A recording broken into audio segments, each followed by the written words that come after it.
Second. High court ಮೆಟ್ಟಿಲೇರಿದೆ KSCA. ಈಗ KSCA high court ಮೆಟ್ಟಿಲೇರಿದೆ. FIR ರದ್ದು ಕೋರಿ ಹೈಕೋರ್ಟ್ಗೆ ಅರ್ಜಿ ಹಾಕಿದ್ದಾರೆ. ಇದೀಗ ಅವ್ರ ಮೇಲೂ ಕೂಡ FIR ಹಾಕಿದ್ರು. A1 A2 ಆರೋಪಿ ಮಾಡಿದ್ರು. ಅದರ ಶಂಕರನ್ ಅವ್ರ ಮನೆ ಮೇಲೆ ರೈಡ್ ಅಂದ್ರೆ ಅವ್ರನ್ನ ಹುಡ್ಕೊಂಡು ಕೂಡ ಹೋಗಿದಾರಲ್ಲ, ಅವ್ರು ಅಬ್ಸ್ಕ್ಯಾಂಡ್ ಅಂತೆ ಸದ್ಯಕ್ಕೆ. ಕಾಲ್ ತುಳಿತಕ್ಕೆ KSCA ನಿರ್ಲಕ್ಷ್ಯ ಅಂತ ಆರೋಪ ಮಾಡಿ FIR ಹಾಕಲಾಗಿತ್ತು. ಅದರ ಬೆನ್ನಲ್ಲೇ ಇದನ್ನ ರದ್ದು ಮಾಡಬೇಕು FIR-ನ ಅಂತ ಹೈಕೋರ್ಟ್ ಮೆಟ್ಟಿಲೇರಿದ್ದಾರೆ. ಇದು ಹೇಗೆ ಚರ್ಚೆ ಆಗುತ್ತೆ, ವಿಚಾರಣೆ ಆಗುತ್ತೆ ಇವ್ರು?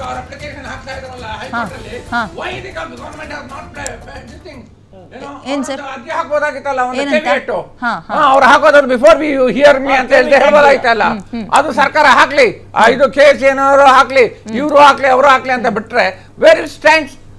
ಇನ್ನೊಂದು ಸರ್, ನಿಜವಾಗ್ಲೂ ಪ್ರಾಮಾಣಿಕತೆ ಇದ್ದು ನಿಜವಾದಂತ ತನಿಖೆ ಆಗ್ಲೇಬೇಕು ಅನ್ನುವಂತ ಒಂದು ಪ್ರಾಮಾಣಿಕ ಕಳಕಳಿ ಈ ಸರ್ಕಾರಕ್ಕೆ ಇದ್ದಿದ್ರೆ ಯಾರಾದ್ರೂ ಒಬ್ಬ ಸಿಟ್ಟಿಂಗ್ ಜಡ್ಜ್ ನೇತೃತ್ವದಲ್ಲಿ ಈ ಎಂಕ್ವೈರಿಗೆ ಆರ್ಡರ್ ಮಾಡಿದ್ರೆ ಅದ್ರ ಅರ್ಥ ಇತ್ತು.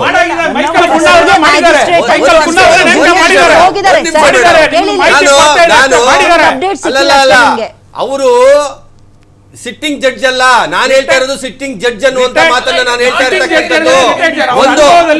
ಒಂದು ಕಡೆ ಇನ್ನೊಂದು ನಾನು ಇನ್ನೊಂದು ದ್ವಂದ್ವ ಹೇಳ್ತೀನಿ ನೋಡಿ. ಈ ಸರ್ಕಾರ ಒಂದು ಕಡೆ ಮ್ಯಾಜಿಸ್ಟ್ರೇಟ್ ಎಂಕ್ವೈರಿಗೆ ಆರ್ಡರ್ ಮಾಡುತ್ತೆ, ಯಾರು DC ಇದಾರಲ್ಲ ಸಿಟ್ಟಿಂಗ್ DC, ಒಂದು ಕಡೆ DC ಹೋಗ್ತಾರೆ, ಅಲ್ಲಿ ತರಾತುರಿಯಲ್ಲಿ ಒಂದಷ್ಟು ಇನ್ಸ್ಪೆಕ್ಷನ್ ಎಲ್ಲ ಮಾಡ್ಕೊಂಡ್ಬಂದು ಏನು ವಾಸ್ತವ ಸ್ಥಿತಿನ ಅರ್ಥ ಮಾಡ್ಕೊಳ್ಬೇಕು ಅನ್ನುವಂಥ ರೀತಿಯಲ್ಲಿ ಅಲ್ಲಿ ಹೋಗ್ತಾರೆ. ಇನ್ನೊಂದು ಕಡೆ ಈವ್ನಿಂಗು ಕುನ್ನಾವರ ನೇತೃತ್ವದ ಒಂದು ಸಿಂಗಲ್ ಕಮಿಟಿನ ಫಾರ್ಮ್ ಮಾಡ್ತಾರೆ, ಯಾವುದು ಈ ಸರ್ಕಾರ. ಅಂದ್ರೆ ಇವರಿಗೆ ಏನು ಮಾಡ್ತಾ ಇದ್ದೀವಿ, ಇದು ನಿಜವಾಗ್ಲೂ ಮುಖ್ಯಮಂತ್ರಿಗಳೇ ನೇರವಾಗಿ ಇದನ್ನ ಆಡಳಿತವನ್ನ ನಡೆಸ್ತಾ ಇದ್ದಾರಾ, ಅಥವಾ ಇದಕ್ಕೆ ಯಾರನ್ನ ಬೇರೆಯವ್ರ ಕೈಗೆ ಕೀ ಕೊಟ್ಬಿಟ್ಟು ಅವರು ಆಡೋದಕ್ಕೆ ಇವರು ಸುಮ್ನೆ ಗೊಂಬೆಯಾಗಿ ಕೂತವ್ರ, ಕೈ ಗೊಂಬೆಯಾಗಿ ಕೂತವ್ರ ವಿರೋಧ ಪಕ್ಷದವರು ಪ್ರಶ್ನೆ ಮಾಡ್ತಾ ಇದ್ದಾರೆ. ಅಂಡ್ FIR ಕೂಡ ಹಾಕಿದಿರಿ ನೀವು, RCB ಮೇಲೂ ಹಾಕಿದಿರಿ, KSCA ಮೇಲೂ ಹಾಕಿದಿರಿ. ಒಂದಂತೂ ಚೆನ್ನಾಗಿ ಗೊತ್ತಿದೆ ಸರ್, ರಾಜ್ಯದಲ್ಲಿ ಗೌರ್ಮೆಂಟ್ ಪವರ್ಫುಲ್ ಆಗಿದೆಯಾ ಅಥವಾ KSCA ಅನ್ನೋದು ಚೆನ್ನಾಗಿ ಗೊತ್ತಿದೆ. ಈ ಎಲ್ಲ FIR ಎಂತ ತಂತ್ರಗಳು ಗೊತ್ತಾ ನಿಮ್ದು? ಕಣ್ಣೋರ್ಸೋ ತಂತ್ರ. ಸದ್ಯಕ್ಕೆ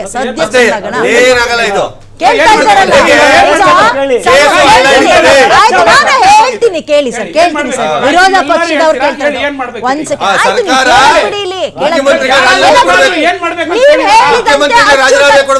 ಸರ್, ನಾನು ಹೇಳಕ್ ಬಿಡಿ. ನೀವ್ ಹೇಳ್ದಂತೆ ಅಚ್ಚುಕಟ್ಟಾಗಿ ಕೆಲಸ ಮಾಡೋರ್ದ ತಲೆದಂಡ ತಗೊಂಡಿದಿರಲ್ಲ, ನಿಮ್ಮಲ್ಲಿ ಯಾರು ಒಬ್ರು ತಲೆದಂಡ ಆಗಿದ್ರೆ ಸುಮ್ಮನೆ ಅವರು ಕೇಳಿಲಿ. ಪಹಲ್ಗಾಮ್ ಇಂಟೆಲಿಜೆನ್ಸ್ ಫೇಲ್ಯೂರ್, ಇಲ್ಲಿ ಯಾವ್ದು ಸರ್ ಇಂಟೆಲಿಜೆನ್ಸ್ ಫೇಲ್ಯೂರ್? ಇಂಟೆಲಿಜೆನ್ಸ್ ಯಾವ ಅಂಡರ್ ಬರುತ್ತೆ ಸರ್? ಇವಾಗ ಇಂಟೆಲಿಜೆನ್ಸ್ ಫೇಲ್ಯೂರ್ ಆಗಿರೋ ಯಾರ ಅಂಡರ್ ಬರುತ್ತೆ? ನನ್ಗೂ ಕ್ವಶನ್ ಕೇಳಿದ್ರೆ ನನಗೆ ಮಾತಾಡಿ.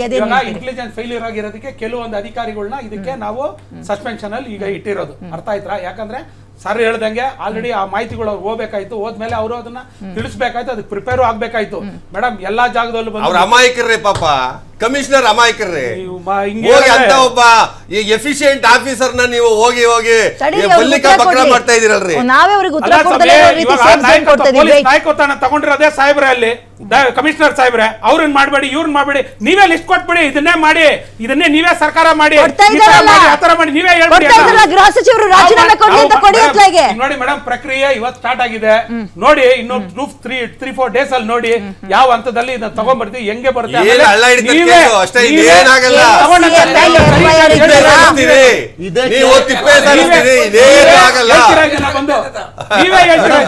KSCA ಮೇಲೆ ಮೊದಲು ಡೂಪ್ಲಿಕೇಟ್ ಟಿಕೆಟ್ ಮಾಡಿದ್ರಂತ FIR ಗಳು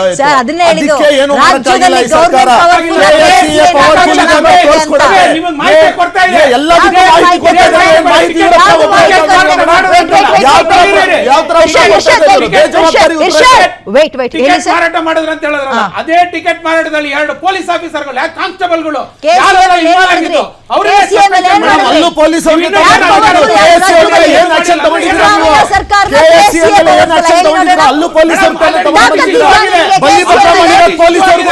ಅವ್ರಿಗೂ ನೋಟಿಸ್ ಇಚ್ಚುವಾಗ ಯಾರು ಇನ್ವಾಲ್ವ್ ಆಗಿದ್ದಾರೆ ಅವ್ರನ್ನು ಯಾವ ಗಂಡವ್ರ ಮಕ್ಳು ಸಾಯ್ಬೇಕು, ಇವ್ರ ಮಕ್ಳು ಮಜಾ ಮಾಡ್ಬೇಕು.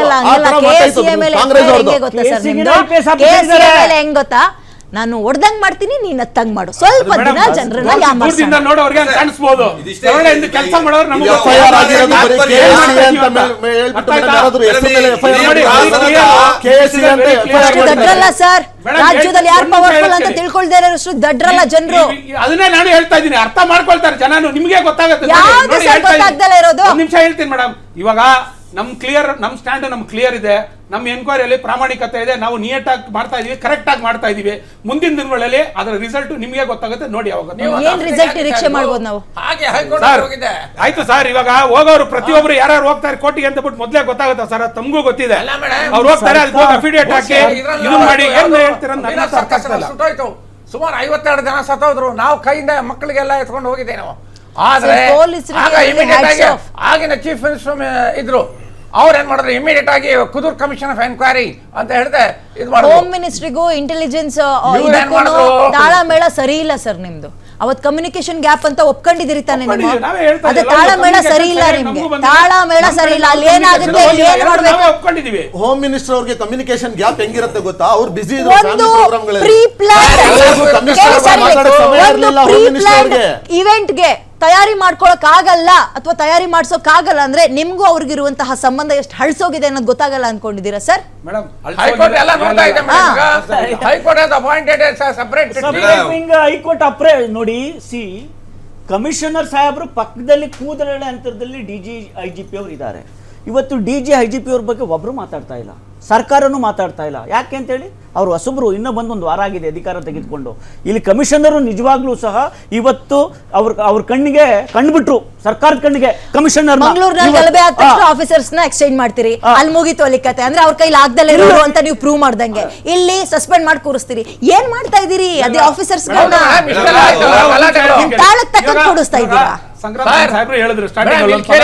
ಗಲಾಟೆ ಆಗ್ತಾ ಇದೆಯಲ್ಲ, ಅಲ್ಲಿ ಹೋಗಿದೆ ಇವರು of the rank of the DGಗೆ ಅವರಿಗೆಲ್ಲ ಸಸ್ಪೆಂಡ್ ಮಾಡಿದ್ದಾರೆ.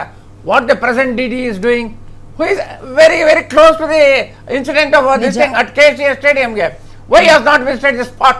Okay. ಹೌದಾ? Why he should not order the central forces to come to the spot? ಒಟ್ಟಾರೆ ತಾತ್ಪರ್ಯ ಇಷ್ಟೇ. ಮೂಢ ಹಗರಣವನ್ನ ಹೆಂಗೆ ಮುಚ್ಚಾಕಿದ್ರು, ಇದು ಈ ಹಗರಣವನ್ನು ಸಹ ಹಿಂಗೆ ತಿಪ್ಪೆ ಸಾರಿಸ್ತಾರೆ. ಮೂಢ ಹಗರಣ ಏನು ಅಲ್ಲ, ಇದು ಈಗ ಯಾವ ಹಗರಣ ಅಂತ ಇದ್ರಿ? ಈ ಹಗರಣ ಮುಚ್ಚಾಕಕ್ಕೆ ಅಲ್ಲ ಮೇಡಮ್, ಇದು ಹಗರಣ ಇಲ್ಲದೆ ಇರ್ಬೋದು. ಮಾನವೀಯತೆಯನ್ನ ತೋರಿಸಿದ್ರು DCM ಒಬ್ರು ಬಂದು ಕಣ್ಣೀರ್ ಹಾಕಿ. ಕೇಳಿ ಇಲ್ಲಿ, ಅಟ್ಲೀಸ್ಟ್ DCM ಬಂದು ಕಣ್ಣೀರ್ ಹಾಕೊಂಡು ಮಾನವೀಯತೆ ಅನ್ನೋದನ್ನ ತೋರಿಸ್ಕೊಂಡ್ರು. ಅಂಡ್ ನಮ್ ತಪ್ಪಾಗಿದೆ ಅಂತ ತಲೆಬಾಗಿದ್ದಾರೆ. ನಿಮ್ಮ ಸರ್ಕಾರ ನಡೆಸ್ತಾ ಇರೋ ಬೇರೆ ರಾಜ್ಯಗಳಲ್ಲಿ ನನಗೂ ಇದಕ್ಕೂ ಸಂಬಂಧ ಇಲ್ಲ